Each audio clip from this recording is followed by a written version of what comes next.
خیلی خوب توی این گیم همه چیزه دادا. اومدم به چیت زدن یاد بدم. تازه نه اون چیتی که این جمعت میزنن و لو میره.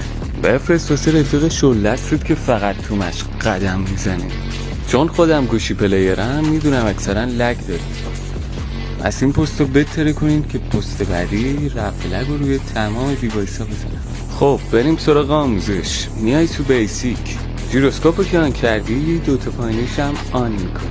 حالا میای توی سنسیویتی بتل رویال مود، حواست باشه تمام سنسای ژیروسکوپ رو صفر میکنی، همشو.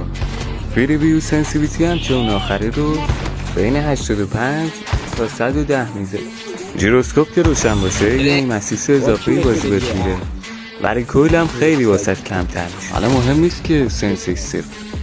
لایکو بزن، سیوش هم کن، گمش نکن، فالو هم کن، خدایی نکرده گه نکن. فعلا